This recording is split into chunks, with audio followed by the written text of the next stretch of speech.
Welcome, friends. This is Brevity Sports, coming at you from our caves where we talk major news in major sports. Here with my co-host, Big Z, and myself, Fredo Lay.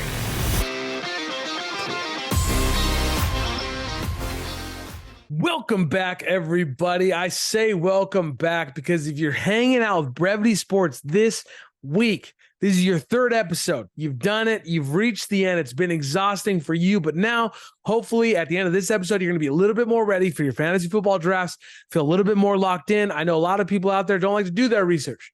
They don't like to get online. They don't like to they don't like to read a bunch of articles. They don't want to look at all these lists. So hopefully you're listening, hanging out with us, getting an idea and having some fun, drinking, hanging out, doing whatever you're going to do at your fantasy football parties. That's what it's really all about. Hanging out with your friends, creating memories, having a good time, and of course, winning. Big Z, say hi to the people. What is up, guys? Again, what is up for the third time this week? We appreciate you guys being with us the whole ride. Yeah, I'm looking forward to it. It wasn't exhausting for me. I've been having a blast doing all this research on these guys. I feel like it's going to really help me out in my fantasy leagues this year. So Yep. I don't know, man. Like I think We're those weirdos, though. We have a few steps ahead of people, I think. We're the weirdos, and that's why we have a podcast, because you and I, we love it. We'll listen to like 6 podcasts, and then we'll read the articles, and then we'll read the breakdowns, and then we'll read the injury reports, and then we'll get the tweets and the things and the other things about the other things so that we know this guy and this guy are out, this guy and this guy are in. We love it. We're all about it, and we got an AFC breakdown coming for you tonight. As always, if you're not already, follow us on Brevity Sports, Instagram, Twitter, YouTube, all the good places. You can check us out. We had a really fun mock draft earlier this week. Then we broke down the NFC. Those YouTubes were fun. The podcasts are fun. Make sure you go back and listen. Check them out. They're not too long. I think the longest one's maybe an hour. So you're good to go all over that. We can easily last you one car ride, especially if you're in Southern California like we are. I mean, geez, that's easily, less than one commute. Might even be one commute for some people. That might be all 3 episodes. Shoot. Exactly, dude. 2.5 hours, 3 hours. But, you know, it's summer. Kids are out of school. Makes it a little bit easier. But check it out.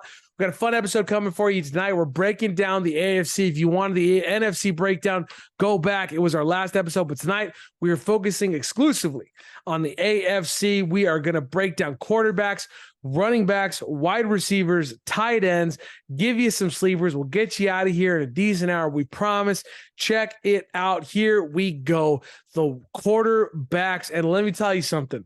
The AFC quarterbacks are bringing the wood. This was difficult. Yeah. This was tough, right? And the NFC, we were like, look, Hurts and then everybody else.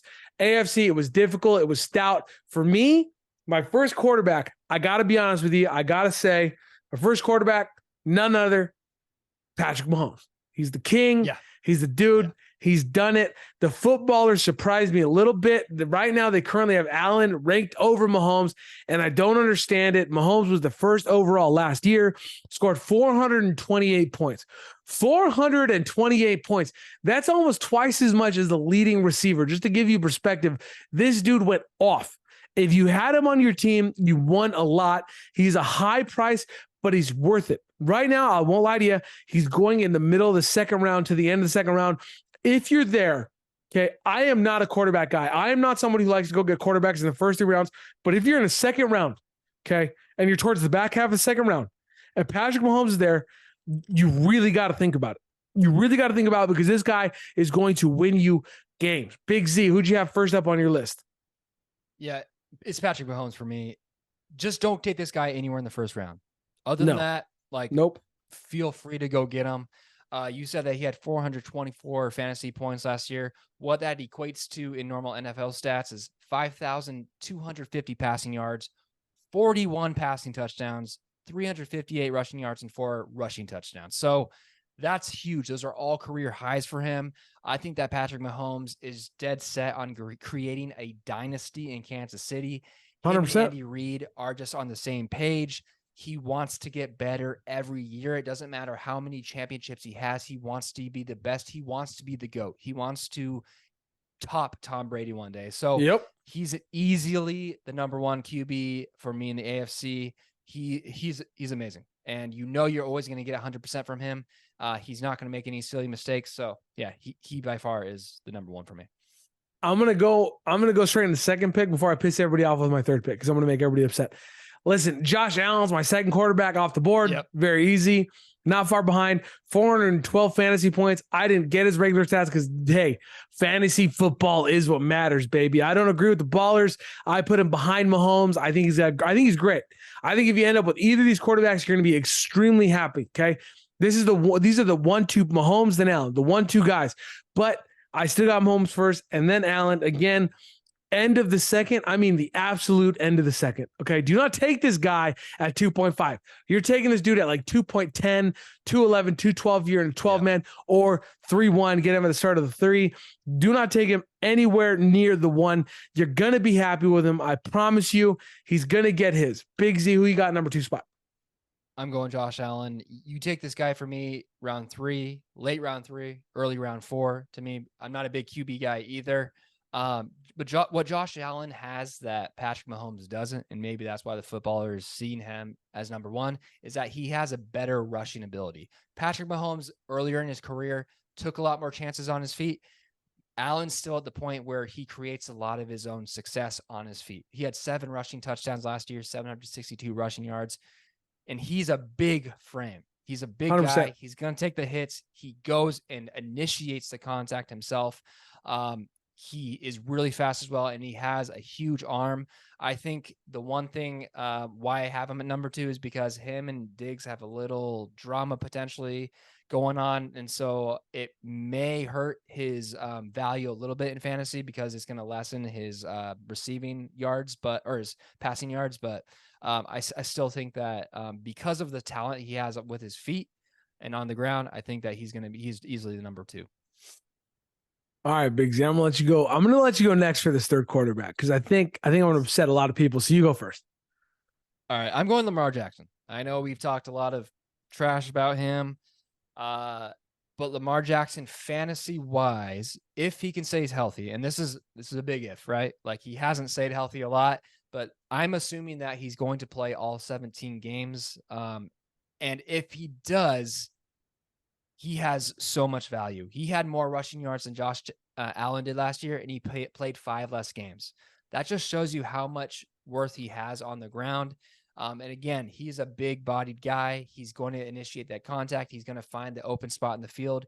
He does operate a lot like a running back, and that's no shot at him. He just has a lot of really good vision on the field, and especially with Odell Beckham joining the team, with Bateman. Yeah, he's hurt, but he's going to probably come back by week 1 or week 2. With him having another offseason, learning the playbook, I think that he's going to be a really good weapon for Lamar Jackson down the field. So I'm going to put him at number 3 because of that.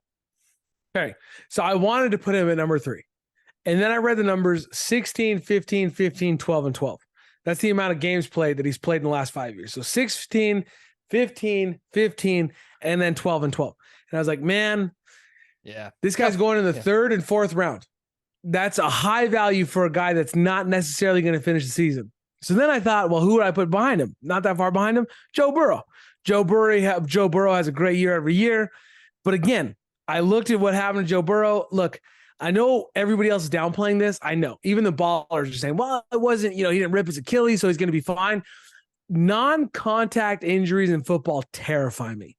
It terrifies me when no one touches you and you go down. And if you watch that video of Joe Burrow, no one's around him. He's not even really making like a big football move. He kind of makes a cut and he just goes down. He just hits the deck. So I don't know what this calf strain is going to look like. And as of right now, I'm just going based off of what I see. Okay. So again, I'm not going here. For me, the way that I draft, okay, and again, if you lose, don't blame me. But I will say this next guy, you can get this guy somewhere around the 6th, 7th round, okay? And he's going to have a massive year. And I'm big on this guy. I drafted him in my league. I'm talking about the boy, Justin Herbert. And I think Justin Herbert has the number 1. That's right. You heard me. Number 1 potential. Okay. He was injured last year. He played through a broken rib. Okay. He still played. He still tried to ball. And I love that they went out and got Kellen Moore. Kellen Moore to me is a big piece of this. If they don't go sign Kellen Moore, I'm not this high on Justin Herbert, but I love what Kellen Moore was able to do with a lesser Dak Prescott with Dallas. And I was able to get them deep into the playoffs. I love that they signed him. And I'm just going to say again, you can get this guy in the 5th, the 6th, huge value. This is not a guy you need to go get in the 2nd, 3rd, or 4th. So you can get those top 5 picks, and he's probably still going to be there, especially at the start or at the turn of the 6th. And they got Mike Williams back from injury. He seems like he's finally healthy. They got Keenan Allen. He seems like he's starting the year healthy, which he hasn't done in a while. And they added a guy named Quentin Johnston. This dude is 6'3", 208 pounds, coming in as a rookie, and he runs a 4.5. To give you perspective, DK Metcalf right now currently is 236 pounds and runs a 4.3. DK has gotten bigger since entering the NFL. He was already big when he got here, let's be honest. But again, Quentin Johnson is going to put on weight. He's going to benefit from not being a broke college student. He's going to benefit from the Chargers feeding him his Wheaties. He's going to get bigger. So when you look at a guy like that, who's that good, that fast, that big, he's going to have his weapons. And of course, he's got Austin Eckler.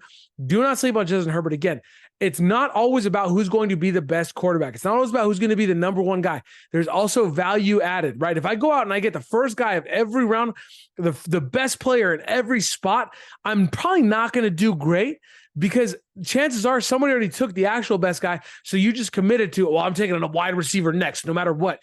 You have to be able to adjust. And Justin Herbert is going to be a good value, mostly because of his down year last year. A lot of people are scared of him. But at the start of the season, I was scared of him. But if you look at what he is, being healthy, this offense with a new offensive coordinator who's not afraid to throw the ball around the field, I think he's going to have a big year. That's just my thoughts on it. Again, if you go with Lamar, he could do great. Your fear is what? He's got to stay healthy. He's got to stay up. And again, when I look at Lamar Jackson, is he a big-bodied quarterback? Yes. But is he as thick and large as a Justin Fields and a Jalen Hurts? I don't think so. And I think that's what hampers him. I think that's what he's got to learn to take less contact. And Joe Burrow, again, non-contact injuries just terrify me.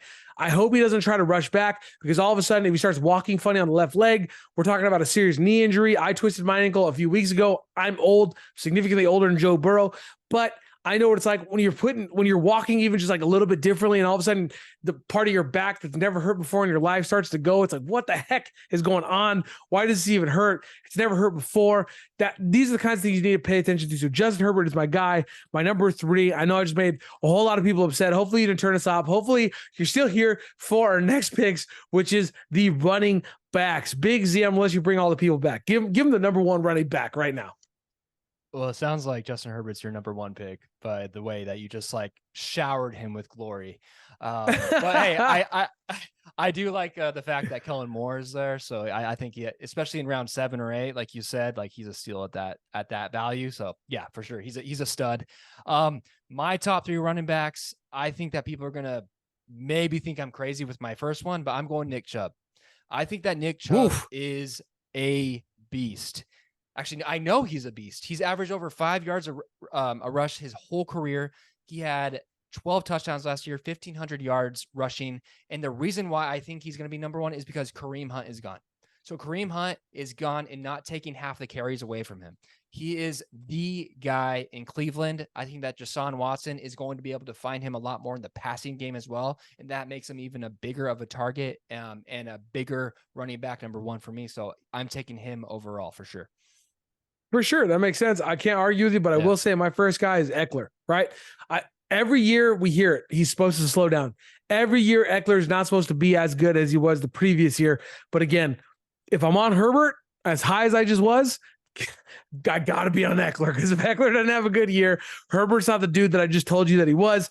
Look, he was number 4 last year, 10 points behind Jacobs. He's the workhorse. And if you liked Pollard with Kellen Moore, a lot of people like Pollard. A lot of people think Pollard is the next dude for Dallas. He's going to be the stud. He's going to be this rock star. If you like what he did for Dallas, then you got to like Eckler even more. Kellen Moore is going to use him well. He's a bigger, faster, stronger Pollard, and he's going to do great. He's my first guy off the board. My second guy, much to your approval, is Nick Chubb. I love Nick Chubb. In the last draft that I had, I took him over Saquon Barkley.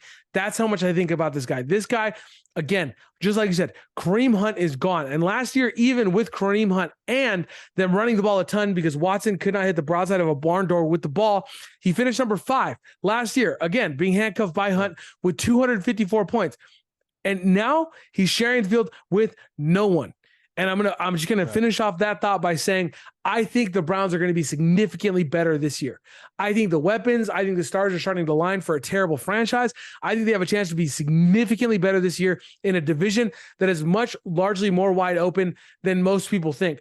I look at the Ravens, I think, okay, if Lamar Jackson can stay healthy, if he could stay up, the division's theirs. But for whatever reason, if he goes down, all of a sudden, you're looking at a wide open division with those between those 3 teams. Really, if you're looking at them, right? Bengals again, Joe Burrow. Is he going to be healthy? Is he going to be, because they've dominated that division for a while now? Is he going to be healthy? Is he going to be 100%? Because if all of a sudden, if Joe Burrow is starting to show signs of injury, if Lamar Jackson goes down or he's not 100%, all of a sudden now you're looking at a team like the Browns who could squeak in, they could sneak in, they could win a couple games. I like Nick Chubb a lot. I agree with you. Big Z. Who's your second guy? I'm going with Eckler. Eckler, to me, especially last year, he's not a big rushing guy. He only had 916 rushing yards, but he can find the end zone. He had 14 rushing touchdowns, which is huge for fantasy. But what really elevates him and makes him great among fantasy running backs is that he had 107 receptions. That's insane. You got Josh Jacobs, who I think is like the second or third most receptions after him. He only had 53. This guy had 107 catches last year out of the backfield. That's what makes him so special, because especially if you play in a PPR format, that's 107 extra points. If you play in a half PPR format, that's 54 extra points that you're going to get in addition because of all those receptions. Eckler is great at finding the open spot. He's Herbert's safety valve for sure. They don't really have a tight end. Everett's okay, but he's hurt a lot. Eckler is the guy. And thirdly, in addition to that, Eckler loves fantasy football. So he loves getting all of his stats. He loves the PPR format. That's why he gets all those receptions. Just kidding. But he's a stud. I think that he's going to thrive in that offense with Kellen Moore. I love that point that you made. He is a better Josh Jacobs, a stronger best Josh Jacobs. So I agree with you on that point. Not Josh. Who is your number 3? Pollard. I'm sorry. Who is your number 3? Keep it going. Josh Jacobs, who's on my mind. Josh Jacobs is my number 3. If he doesn't hold out, Josh Jacobs is my guy. You're going to see an offense that's not going to be as smooth as last year. I love Jimmy G, but I don't think that he's going to be able to move the ball down the field like Derek Carr did last year. The Raiders get a lot of hate for the offense they had last year, but to be honest, it truly wasn't that bad. It was really their defense that really left them out to dry most of the time. Josh Jacobs had a career year last year. He had 12 rushing touchdowns, 1,600 rushing yards. I think that this guy's a beast, and he's going to take a lot more of the workload because you have Jimmy Garoppolo. It's going to open up the passing game. Jimmy Garoppolo excels in the 1 to 7 yard rushing passes. That's why he does best, and you can dink and dunk. And that's why Josh Jacobs is going to be a top 3 running back for me in the AFC because of Jimmy Garoppolo. I got King Henry. He finished number 3 last year. And again, it's mostly King Henry. It's mostly King Henry for the added weapon of Hopkins. I think that really does help Henry. I think before Henry, I would have said Josh Jacobs, but King Henry now, the field is going to be a little more spread with Hopkins, and I think you're not going to be able to load the box like you would have. They finally have that receiver, and then when you add on Burks, Treylon Burks, you got to cover him too. All of a sudden, you're talking about 2 receivers. I don't think that Burks by himself would have been enough to take some of the pressure off of Henry. I'm not that big on Burks. I'm not that high on Burks. I know the footballers love them some Burks, but again, I am not as high on him. So if it's just Burks, all of a sudden now you can load the box, put your best cornerback out there on Burks and hope to God that he covers him. And I think you would. I think you'd be okay 9 times out of 10, just like we saw last year, especially with the inaccuracy of the quarterbacks that they have at the Titans. The problem is now with a guy like Hopkins coming, you don't necessarily need to be the most efficient or like right on target. Hopkins can spread the field. His hands are still legendary. So all of a sudden now, you got to get somebody to cover these receivers, keep the defense honest, might open up some holes for Henry. And I'll also say, just being point blank, look, until this Josh Jacobs thing is resolved, I'm not spending high capital on Josh Jacobs. I'm not taking Josh Jacobs in the third or where I need to until I know he's going to be playing football. Because again, when Le'Veon Bell sat out for a whole year, a couple years ago, everybody kept saying, there's no way Le'Veon's going to sit out for a whole year. Sure, they're going to figure this out. Of course they're going to figure this out. They have to figure this out. This is their running back. And then all of a sudden, there he was sitting out. And I know all the reports. We listened to the footballers this week. I mentioned it again during a mock draft. 85% chance he starts week 1 with the Raiders, like 20% chance he starts with a new team, 5% chance he actually sits out. Again, the fact that there's even 5% chance, we talked about it before when we were talking about fantasy football. I am not spending a top 3 round pick on a guy that there's even remote potential to sit out. If I pick a guy in the first 3 rounds and he gets injured week 1, that's just how it goes. Bad luck on me. Hopefully I can hit the waivers, figure out someone to make it work. But if you openly go into a situation knowing this guy is going to miss time, there's a potential for him to miss time. You only have yourself to blame. So for me, I had to go straight over to him. And the obvious pick after him was King Henry with the addition of Hopkins. So that's kind of where my mindset was for that. I would love for it to be Josh Jacobs, honestly, because he was a dog last year. Let's be honest. And again, I agree with you. I think he is poised, which is kind of sad. I think he's poised to have a huge year because again, Jimmy Garoppolo is not the home run hitter that Derek Carr is, right? So they're going to need that ground game even more so than they did last year. Moving right along, we got the top 3 wide receivers. This one is interesting. Can't wait to hear. We've actually disagreed a lot more than I thought we would, but we kind of have the same players in our list, really. Who is your top wide receiver for the AFC, Big Z? I'm going Tyreek Hill. He's a speedster down the field. And one of the reasons why I put him at number 1 is because last year he said he only knew half of the playbook and he still had 1,700 receiving yards and 7 touchdowns, 119 receptions, which is huge. It's obviously an easy wide receiver 1. I think that he's going to excel and evolve even more in the offense this year. I think they're going to get a lot more creative because McDaniels is such a great offensive mind. And him and Waddle are going to thrive. And I think that Tua, now that he's learned how to get hit and roll onto the ground instead of hitting his head and hopefully no more concussions, he has talent there. There is raw talent with Tua. So I think that him and Hill are going to take the next step this year, and he's going to be even more of a threat downfield. And maybe he can get that 2,000 receiving yards like he said, like he promised he would get. So he's determined, and I love it. I think that he's my number 1. 100%.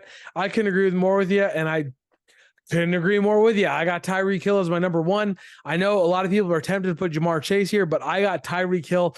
Again, he finished number 3 with an assortment of quarterbacks throwing him the ball. I did agree with you for the playbook thing, but even more than that, I thought he didn't even have Tua the whole year, and you have to expect Tua to be healthy on some level. They're bringing it back. They feel confident that Tua can make it through a year. I'm sure if there was questions around concussions, he wouldn't even be being considered because the NFL is taking it that seriously at this point.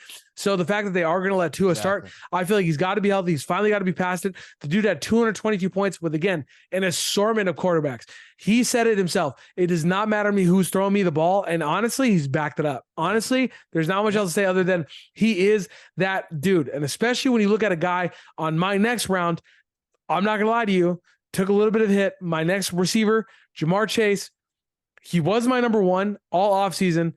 He dropped to number 2. The reason he dropped to number 2 is, again, Joe Burrow. Until I know, when you're doing fantasy, the capital we have to spend on these guys, Jamar Chase is not falling to the 2nd round. That's the problem. When you're going to get a Jamar Chase and all of a sudden Joe Burrow may or may not be there, that's tough. If Joe Burrow is not throwing Jamar Chase the ball, I think he's going to suffer. I do think he could be great. Last year he finished number 12, but again, he missed 4 weeks. And again, unlike Jefferson, I don't think Jamar Chase has reached the ceiling. Last year we saw Jefferson. We kind of know his ceiling is incredible. He could be the wide receiver number 1. Jamar Chase, I still don't think we've seen his ceiling. You're not going to see it unless there's a healthy Joe Burrow under center. If there is, you should feel great. But even if there is, I still am taking Hill over Jamar Chase in this draft. Big Z, who's your number 2 receiver? I'm going Chase with you, man. I think that he's just a raw talent. Even if you have Burrow out a couple weeks and you have Trevor Siemian or someone else throwing to him, he's the guy on the team. I know T. Higgins is really good, but T. Higgins is not a number 1 stud like Jamar Chase. Last year he had over 1,000 receiving yards, and that was with him missing 5 games. That's crazy to me. So He has the ability to find the open field. They don't always have to be a home run hitter with him. He can get that 12-yard slant. It's kind of like a Devontae Adams-esque when he was in Green Bay. He's able to create open field, break open field tackles, and create space for himself. That's why I put him at number 2. He's athletic, he's fast, and he's also a very strong receiver as well. So that's why I like him number 2. 100%. Who is your number 3 then? My number 3 is Stephon Diggs. I know that there's some drama going with him and Josh Allen, but if you look at the guys after him, you can't really argue with us that Stephon Diggs is at number 3. The guy still puts up numbers. He had over 100 receptions last year, 11 touchdowns, and almost 1,500 receiving yards. And that was with an offense that had really good running backs. Gabe Davis on his right. You had Cole Beasley there. So you had guys that potentially could take targets away from him, yet Josh Allen was able to find him. He had his best year offensively, and I think he's probably going to do the same this year. He's just a sure-handed receiver. He is more of a home run hitter, I would say, than a Jamar Chase. He really can't find the open space. He can't really break those tackles, but he is able to find space and beat guys down the field because he's so fast. He's more of a Tyreek Hill body type, and he can beat you down the field. So that's why I like him there. And like I said, it really drops off after him. 100%. And the AFC really does. Stephon Diggs, 100%. Yeah. He's my 3rd guy. And again, this has more to do with Josh Allen than it does for me, Stephon Diggs. Look, Stephon Diggs is great. I'm not trying to hate on his talent, but he's getting older. He's no longer creating the separation like he once was. That's just a matter of fact. I wish he was, but unfortunately he's not. Okay. And then you look at the fact that this guy, he finished number 5 with 211 points last year. You got to love that. Here's what I will say. I am not taking Stephon Diggs in the first round. I know that's a hot take. I'm not taking Stephon Diggs in the first round. Second round, towards the end. This is how much I think about. I'm just going to throw this out there. It's tough to say, I know. I'm taking every NFC quarterback, wide receiver that we mentioned. Obviously, Justin Jefferson was obvious. That's not a hot take. Cooper Kupp, CeeDee Lamb, even Amon-Ra St. Brown. I'd really think about it ahead of Diggs. And here's why. Let me just throw this out there. When your playoffs come, if you're listening to this podcast, I want you to think long game. When your playoffs come. Now, if you're thinking I can get Stephon Diggs and then I can trade him for value towards the end of the season, great. 100% take him before those other guys that I just mentioned in the second round, not the first round, still in the second round, because in weeks 17 and 18, he is playing in the snow. Period.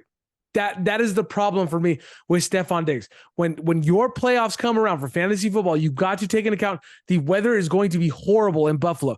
He laid 2 eggs towards the end of the season, 3 eggs towards the end of the season because of the snow, because of the weather. Josh Allen just frankly could not get the ball out there. All of a sudden it turned into a running affair. So you've got to keep an eye on that. If you are going to take this guy in the second round, if you are going to take this guy and make him your premier wide receiver, I'm just going to throw that out there. When the playoffs come, he's no longer going to be the dude unless they're playing on the road. So keep that in mind. If you are going to get him somewhere around week 10 or week 9, whenever your trade deadline is, I'd really think about moving this guy, because if you look at a guy like him versus Chris Olave last year to end the season, just to end the season, I'm not talking about the whole season, I'm not talking about overall, but to end the season, they were very, very comparable. And the difference was Chris Olave was catching the ball in a dome. Diggs was catching it in the snow. So just keep an eye on that. Just know for sure he's going to be battling the weather, but he still is my number 3. But go back, listen to our NFC takes. Those guys, all the guys we mentioned, I'd probably take over Diggs. That's just my opinion. Moving right along to the tight ends. Big Z, who is your first guy off the board? I think it's pretty obvious. This is Kelsey. He's a wide receiver. He's a wide receiver. He's a beast. He's the wide receiver. Every year, I think that he's going to drop off, that him and Mahomes are going to somehow forget that chemistry that they've built together. But the dude is awesome. He just knows exactly where Patrick Mahomes is looking. They have a telepathic or telekinesis. They have it. And he's great. He's for sure the number 1 tight end in the league. This is the one guy I would take at number 7 or 8 in the first round. He's that good, especially in a PPR league. He had 110 receptions last year. He can find the end zone. He's a big body as well. He stays healthy. This guy is number 1 by far. When you're so good that you look there, every once in a while, somebody comes along and they completely change a position. Okay. Gronkowski sort of did it with New England. It didn't matter not sort of. Gronkowski did do it with New England, right? It didn't matter the wide receivers, right? Like Julian Edelman is not Julian Edelman without Gronkowski, period. I know Julian Edelman doesn't want to hear that. I know a lot of Patriots fans don't want to hear that. He is not the same dude. Granted, he balled without him on occasion, but again, when you have to watch a guy like Gronkowski, it makes it easier. Kelce is better than Gronkowski. We know that now. Kelce is going to go down as the greatest tight end who ever played the game, period. That's just where he is. The argument is done. He's now got the rings. Yes, I don't know if he's caught up with Gronkowski yet because of Tom Brady, but we also know Gronkowski was injured through some of those runs or, whatever was going on. Kelce is the main attraction night in and night out when they're winning Super Bowls, and he still has a couple years to go with ease. So we don't even know where this guy's going to end, but he has completely changed the position. It doesn't matter. That's how good he is. It doesn't matter who the Chiefs have at wide receiver, because Kelce is so good that he's going to make them look like superstars because of the attention you have to give to Kelce. So 100%, he is my number one, and my number two, equally as obvious, is Mark Andrews. Look, yep. I'm not going to spend the capital. Again, I'm not getting this guy in the third round. I want to be clear. Mark Andrews is my next best tight end on this list. Go back and listen to the NFC tight end list, okay? I'm taking those guys. If Mark Andrews falls to me in like somewhere on the fifth, which he's not going to, I know he's not going to, but if Mark Andrews falls to me around the fifth, I'd start to think about him then. In the same way that I'm saying I'd take Kelce in the first round at about the 7 or the 8, the same manner, I'm not taking Andrews anywhere near the third round, which is typically where he's going. It's a high price to pay. Look, he finished 5, okay, with 117 points. And I want to be clear. Yes, he didn't have Lamar Jackson, and that's huge. He did not have Lamar Jackson. It's huge. He got 117 points. Just to be clear, Zay Jones, the 29th receiver, had as many fantasy points last year as Mark Andrews. And yes, it was a bad year.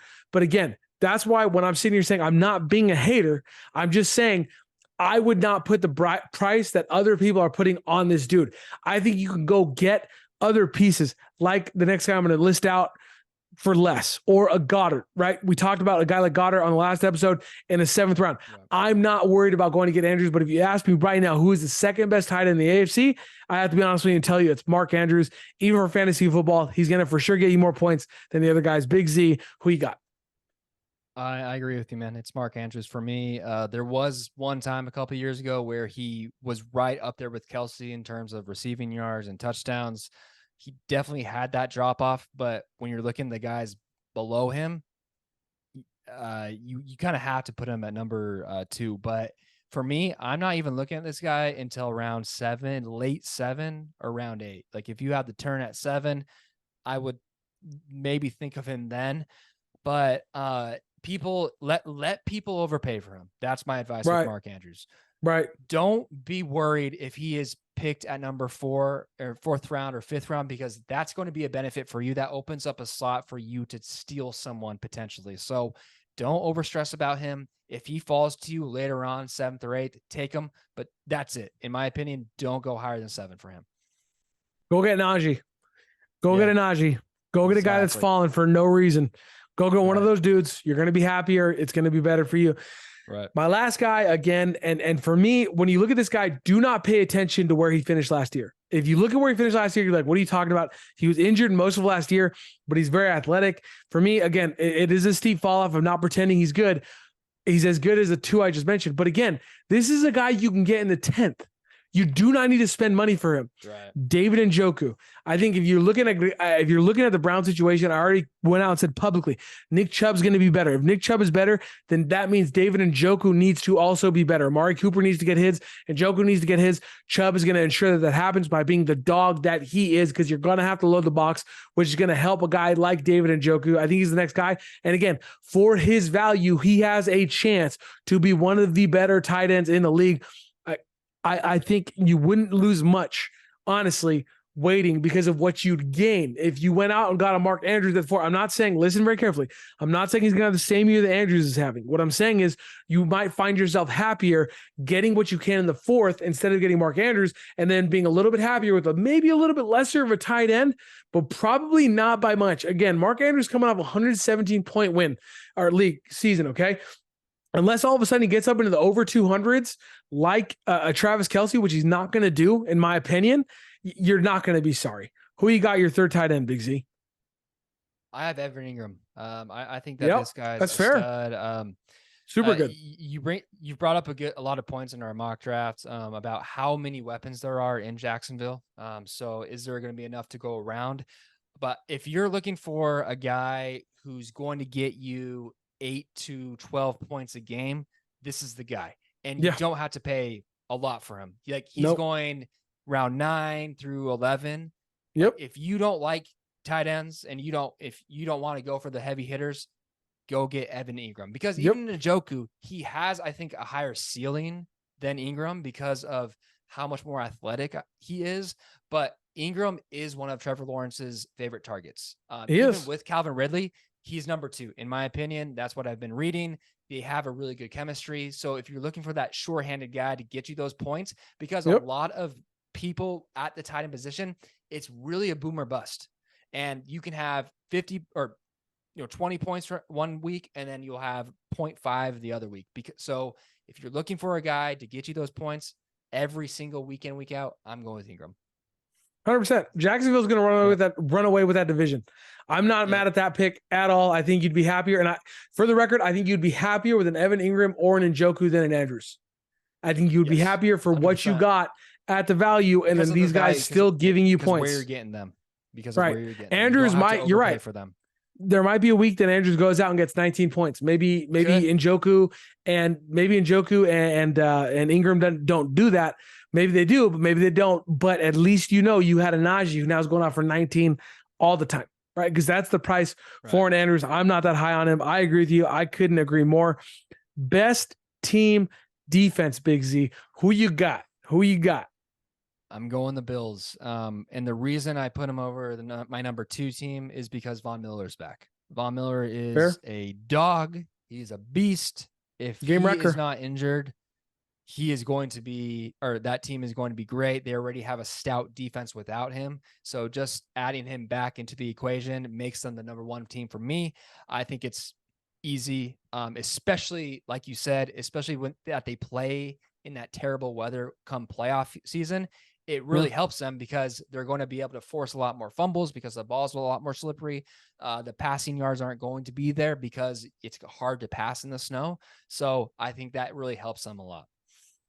I think the team that I chose is going to surprise some people, but I really do think they're going to get a lot of turnovers. I think they're going to create a lot of turnovers. I think they're going to be on the field a lot less time. I got the Jets. I think with Aaron Rodgers and what he's doing, Sauce Gardner, DJ Reed, those cornerbacks are going to come down with a lot of picks. I think there's going to be a lot of pick sixes, and especially with the confidence they're going to have now with Aaron Rodgers. The Jets, what the reason they got torched last year was because every time they did get a turnover, all of a sudden their offense got on the field, went 3 and out, got on the field, turned over the ball in an ugly area. They had such a short field so many times throughout the entire season. So I really do think they're going to benefit from Aaron Rodgers. The best defense is good offense, and I think the offense of the Jets is going to look a million times better, which is going to give the defense all sorts of swag. And let's be honest, they already have that swag. I mean, this is the same defense. I think, honestly, when you're talking about Aaron Rodgers going to the Jets, it really didn't surprise me. When Aaron Rodgers went to the Jets, I saw Sauce Gardner standing in Lambeau with the cheesehead after he just balled all over Green Bay. I think Aaron Rodgers had nightmares about that. I think when he was signing that contract, he was relieved to be on the same side of the ball as Sauce Gardner. I think the swagger they already had is only going to grow, and they're going to score so many freaking points for an AFC championship. And again, you can get these guys in the last round. They are not going high. Good value. Right. You can go get them unless, you're one of those weird leagues where defenses start going off the board at in the 11th round. If you're one of those leagues, I'm making no apologies to you. Find a better league. Okay. They're great value for where they are. Jeez. There's so many leagues like that though. It's insane. And then of course, Big Z, let's wrap it all up with our sleepers. Who you got for me? All right. So this one, people are going to make fun of me. I know Mitch is going to call me out for this. Can't wait. This pick is for the guy or girl who do not like quarterbacks, like who are willing to just build their team out and draft a quarterback in round 13, 14, 15. You just really don't think that quarterback has too much of an impact on their team. And I'm going with Ryan Tannehill as my sleeper. Oh, snap. That late, I think he has value because of the fact that he has DeAndre Hopkins on the team. The last time that Ryan Tannehill had a number one receiver in his lineup, which was AJ Brown, he averaged 23 fantasy points per game, which ranked as a top 10 quarterback. So if Ryan Tannehill, if you're one of those people that do not believe that quarterbacks have too much value and you really would rather roster build and then just find a quarterback at the end of the draft, I think that Ryan Tannehill is a great sleeper, a great value because of Hopkins being added to the team. I think he's a great buy for you.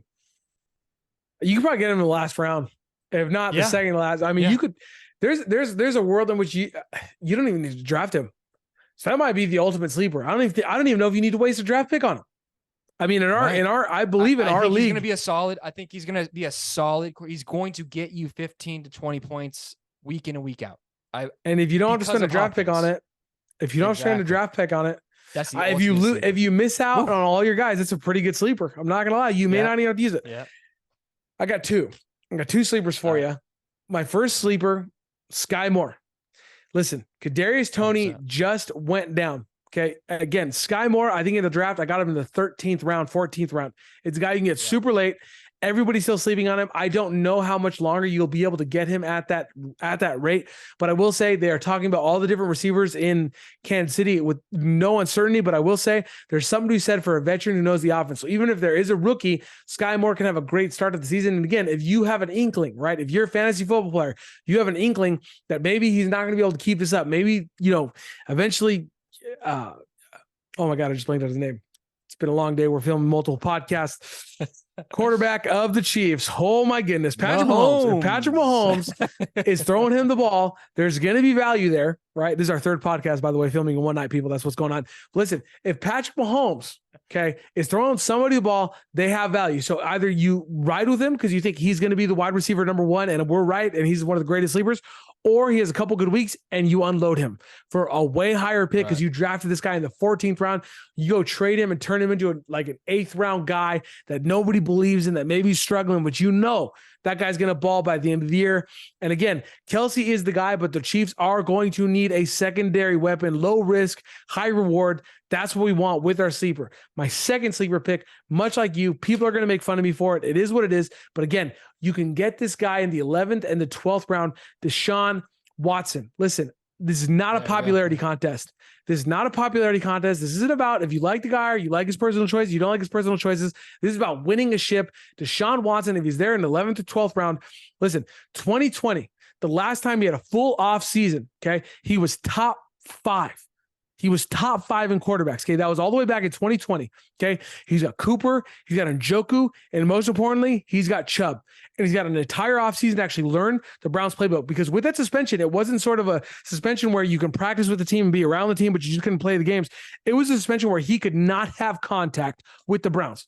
He was not allowed to do anything with the Browns. Nothing. Maybe he could, I don't know if he could look at the playbook. I don't know what the official rules were on that. But again, he was not allowed to touch the practice field with the Browns. That made it almost impossible for him to know what's going on. And if you miss out on your QBs, again, Big Z, I think it's so important. We both went the same route. If you miss out on the QBs you're targeting, if you're targeting Justin Fields and he's gone in the 4th, and you're not going to pay that for Justin Fields because we're not paying that for Justin Fields. I don't care how good he is. If you're not paying that for Justin Fields, this guy can have a great year. He's mobile. He's got a cannon. Oof. This has been fun. Biggs, you got any sleepers before we end this? Oh, man, I think you hit him. I think Sky Moore is great. I see him actually going up a lot higher in rounds lately in mock drafts. So guys, keep an eye on him. Get him quickly. I think he's going to be a great home run hitter for the Chiefs for sure. Get him quickly. I mean, honestly, even if you went all the way up to 8th round, I'd be willing to take a shot on him. Again, Kadarius Toney's out. And who knows when he's going to be healthy again with Kadarius. Exactly. It was supposed to be Toney and then Sky Moore. And now Sky Moore conceivably is the dude. So keep an eye on that. Right. Big Z, say bye to the people. All right, guys. We appreciate you guys sticking with us 3 episodes this week. Hope you're not tired of us. Hope we can help you guys out in all your rounds. Let us know if you have any questions about some guys you are thinking about taking. If you're in a draft, DM us on Instagram. We can maybe help you guys out. Hit us up on YouTube. But we appreciate all your guys' love and support. I hope you guys have a great week and good luck in your fantasy seasons. Fact. Keep listening to us. Thank you again for listening so much. Dude, 3 episodes. I know it was tough, but we are so much fun. And it wasn't tough because we brought you so much good stuff. And that's the thing. We're going to keep doing that. We're going to keep bringing you good stuff as the fantasy football progresses, MLB progresses. Pretty soon, the NBA will be back. Pretty soon, hockey will be back. Pretty soon, college football will be back. Pretty soon, it'll be March Madness. We won't even know where the year is going. We're going to be right here, keeping it brevity. We love you. We'll thank you. We'll end this as we always do with a very simple thank you for listening.